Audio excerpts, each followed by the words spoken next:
Hello दोस्तों, नमस्कार। मैं कुशल कुमार आपके अपने चैनल पर स्वागत करता हूं। दोस्तों, हम इस वीडियो में जो हिस्ट्री का वीडियो चल रही है उसमें सबसे आज बात करेंगे भारत के जो राष्ट्रीय आंदोलन थे और उनसे संबंधित कुछ विषयों के बारे में बात चल रही है। दोस्तों, ये पार्ट 2 है, पार्ट 1 अपलोड हो चुका है। दोस्तों, आज सबसे पहले बात करेंगे जो भारतीय राष्ट्रीय आंदोलन में उनकी कुछ महत्वपूर्ण घटनाओं में असहयोग आंदोलन से बात करेंगे। दोस्तों, आज असहयोग आंदोलन कब शुरू हुआ था, असहयोग आंदोलन कब शुरू हुआ था? तो असहयोग आंदोलन 1 अगस्त 1920 को शुरू हुआ था। कब हुआ था? 1 अगस्त 1920 को शुरू हुआ था।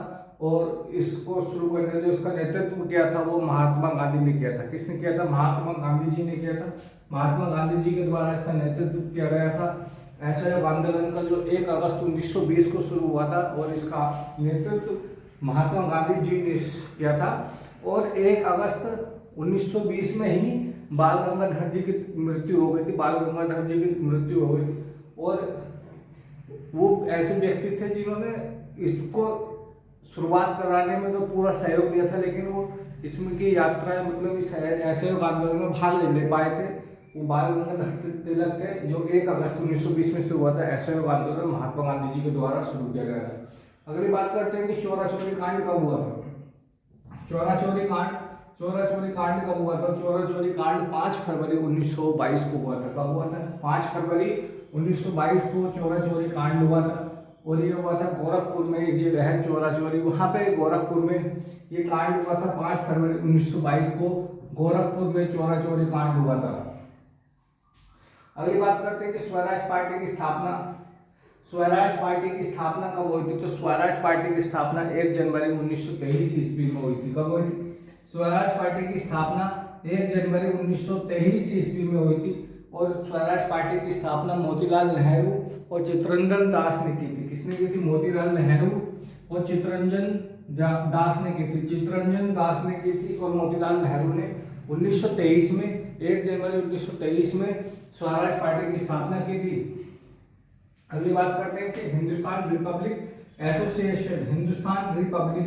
एसोसिएशन की स्थापना कब हुई थी? तो हिंदुस्तान रिपब्लिक एसोसिएशन की स्थापना अक्टूबर 1924 ईस्वी में हुई थी। कब हुई थी? अक्टूबर 1924 ईस्वी में हुई थी। और इसकी स्थापना सचेंद्र सन्याल ने की थी। किसने की थी? सचेंद्र सन्याल ने की थी। अक्टूबर 1924 ईस्वी में हिंदुस्तान रिपब्लिक एसोसिएशन की स्थापना की थी। अगली बात करते हैं साइमन कमीशन का भारत कब आया था। साइमन कमीशन का भारत आगमन कब हुआ था? ये साइमन कमीशन भारत किस तारीख को आया? तो साइमन कमीशन भारत में 3 फरवरी 1928 को आया था। कब आया था? 3 फरवरी 1928 में आया था। और साइमन कमीशन के विरोध में लाला लाजपत राय पर लाठियां बरसाई गई थी और इस लाठी चार्ज में लाजपत राय की मृत्यु हो गई थी। क्योंकि लाला लाजपत राय की मृत्यु हो गई थी जब साइमन कमीशन के नारे लगा रहे थे, साइमन गो बैक के नारे लगा रहे थे 3 फरवरी 1928 ईस्वी में। तो लाला लाजपत राय पर इन पर लाठी चार्ज कर दिया गया था, तो जिससे इनकी मृत्यु हो गई थी लाला लाजपत राय की। अगली बात करते हैं कि नेहरू रिपोर्ट कब प्रकाशित हुई थी। तो नेहरू रिपोर्ट अगस्त 1928 में। कब? नेहरू रिपोर्ट अगस्त 1928 में प्रकाशित हुई थी। और इसके रिपोर्ट के अध्यक्ष जो थे, नेहरू रिपोर्ट के अध्यक्ष जो थे वो मोतीलाल नेहरू थे। कौन थे? मोतीलाल नेहरू थे नेहरू रिपोर्ट के अध्यक्ष, जो अगस्त 1928 ईस्वी में प्रकाशित हुई थी। अगली बात करते हैं कि बारडोली आंदोलन कब सत्याग्रह या बारडोली सत्याग्रह किससे संबंधित है? बारडोली सत्याग्रह जो शुरू हुआ था वो अक्टूबर 1928 ईस्वी में हुआ था। कब हुआ था? अक्टूबर 1928 ईस्वी में हुआ था। और बारडोली जो आंदोलन जो किया था, बारडोली में आंदोलन का जो नेतृत्व किया था वो किया था सरदार वल्लभ भाई पटेल ने। किसने? सरदार वल्लभ भाई पटेल ने किया था। बारडोली के आंदोलन के समय ही बारडोली में जो महिलाओं ने भाग लिया था आंदोलन में, उन्होंने ही वल्लभ भाई पटेल को सरदार की उपाधि दी थी। किसने दी थी? सरदार की उपाधि बारडोली की महिलाओं ने ही, जब सत्याग्रह चल रहा था अक्टूबर 1928 ईस्वी में ही, वहाँ की महिलाओं ने, बारडोली की महिलाओं ने वल्लभ भाई पटेल को सरदार की उपाधि दी थी। सरदार वल्लभ भाई पटेल की उपाधि दी थी बारडोली की महिलाओं ने 1928 ईस्वी में, अक्टूबर 1928 में। अगली बात करते हैं लाहौर परतंत्र। क्या लाहौर परतंत्र कब हुआ था? तो लाहौर परतंत्र जो लाहौर केस है वो 8 अप्रैल 1928 ईस्वी में हुआ था। 8 अप्रैल 1928 ईस्वी में हुआ था लाहौर परतंत्र। और ये इस आंदोलन जो लाहौर परतंत्र हुआ था इसमें भगत सिंह और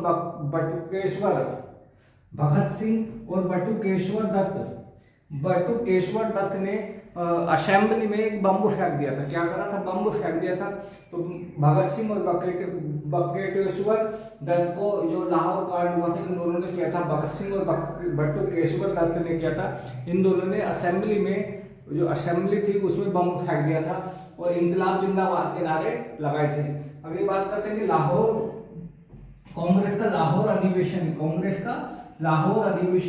कब हुआ था? तो कांग्रेस का लाहौर अधिवेशन जो हुआ था वो दिसंबर 1929 में हुआ था। कब हुआ था? कांग्रेस का लाहौर अधिवेशन हुआ था दिसंबर 1929 ईस्वी को। दिसंबर 1929 ईस्वी में हुआ था। और ये लाहौर अधिवेशन हुआ था वो इसलिए महत्वपूर्ण क्योंकि इस अधिवेशन में पूर्ण स्वाधीनता का प्रस्ताव पारित हुआ था। पूर्ण स्वाधीनता का प्रस्ताव पारित हुआ था लाहौर अधिवेशन में दिसंबर 1930 ईस्वी में। और इस अधिवेशन पूर्ण स्वाधीनता जो प्राप्त करने का पारित हुआ था, जो बिल पारित हुआ था, तो इसी रावी नदी के तट पर पंडित जवाहरलाल नेहरू के द्वारा तिरंगा फहराया गया था, रावी नदी के तट पर। अगली बात करते हैं कि नमक सत्याग्रह आंदोलन कब शुरू हुआ था? तो नमक सत्याग्रह आंदोलन शुरू हुआ था जिसको दांडी यात्रा भी बोला जाता है। नमक सत्याग्रह दांडी यात्रा जो चालू हुई थी 12 मार्च 1930 में। कब हुई थी? 12 मार्च 1930 में शुरू हुई थी और ये जाके खत्म हुई थी 5 अप्रैल 1930 में। 12 मार्च 1930 से स्टार्ट हुई थी और खत्म हुई थी 5 अप्रैल 1930 ईस्वी में। ये दांडी यात्रा शुरू हुई थी 12 मार्च 1930 से और खत्म हुई थी 5 अप्रैल 1930 में। और इस जो नमक सत्याग्रह था ये दांडी यात्रा थी, इसमें महात्मा गांधी जी के द्वारा साबरमती आश्रम, जो महात्मा गांधी का आश्रम था साबरमती आश्रम, वहां से दांडी जाकर नमक कानून तोड़ा। नमक बनाने का कानून जो था, उसको नमक बनाकर वो कानून तोड़ा महात्मा गांधी जी ने। नमक सत्याग्रह जिसको दांडी यात्रा भी बोला जाता है। दोस्तों ये कुछ भारतीय राष्ट्रीय आंदोलन से संबंधित महत्वपूर्ण आंदोलन थे और उनसे संबंधित व्यक्ति या विषय वस्तु थे जिस टॉपिक पर वो आंदोलन छेड़े या किस व्यक्ति ने उस आंदोलन का नेतृत्व किया। दोस्तों कुछ और महत्वपूर्ण घटनाएं हैं स्वतंत्रता आंदोलन से जुड़ी हुई जो अगले वीडियो में आपके साथ जानकारी शेयर करूंगा। दोस्तों वीडियो अच्छी लगी हो तो वीडियो को जरूर लाइक करना और चैनल को सब्सक्राइब कर लेना। धन्यवाद।